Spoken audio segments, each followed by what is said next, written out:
জঙ্গলে শাকচুন্নির বাড়ি। ঘন অরণ্যের গভীরে, যেখানে সূর্যের আলো প্রায় পৌঁছায় না, সেখানে ছিল এক পরিত্যক্ত বাড়ি।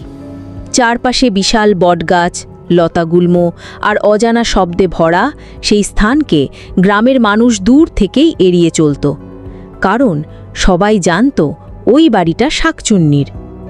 গল্পের শুরু। 100 বছর আগে এই বাড়িটিতে বাস করত জমিদার প্রতাপেশ্বর। তার একমাত্র কন্যা ছিল সুন্দরী লক্ষ্মী, কিন্তু দুর্ভাগ্যবশত লক্ষ্মীর অকাল মৃত্যু হয়। গ্রামের মানুষ বলে, মৃত্যুর পরও তার আত্মা শান্তি পায়নি। ধীরে ধীরে সেই আত্মা শাকচুন্নিতে পরিণত হয়।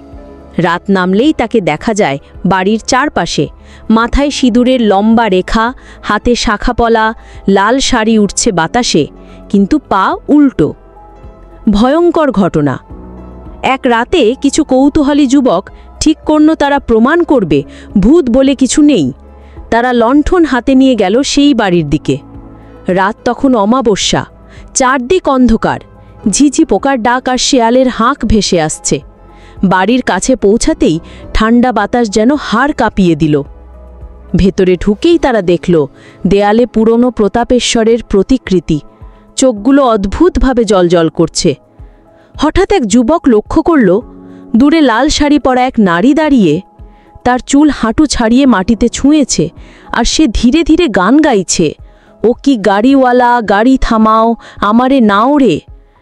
যুবকেরা ভেবেছিল কোনো স্থানীয় নারী, কিন্তু কাছে যেতেই ভয়ঙ্কর দৃশ্য।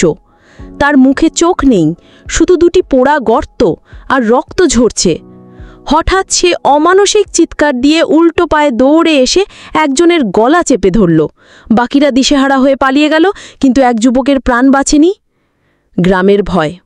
পরদিন সকালে গ্রামের লোকেরা তার দেহ খুঁজে পেল বাড়ির সামনে, মুখে ভয়ের ছাপ, আর তার শরীর শুকিয়ে কাঠের মতো হয়ে গেছে। তখন থেকে কেউ আর ওই বাড়ির দিকে পা বাড়ায় না। শোনা যায় অমাবস্যার রাতে এখনও শাকচুন্নি সেই বাড়ির ছাদে বসে কাঁদে আর গান গায়। যে কেউ তার আওয়াজ শুনলে আর সুস্থ থাকতে পারে না। গল্পের শেষ। কিছু মানুষ বলে লক্ষ্মীর আত্মাকে মুক্ত করার একমাত্র উপায় হল তার অসমাপ্ত বিয়ে সম্পন্ন করা, কিন্তু আজ পর্যন্ত কেউ সেই সাহস করেনি। তাই বন আর সেই বাড়ি রয়ে গেছে ভয়ঙ্কর রহস্যে ঘেরা।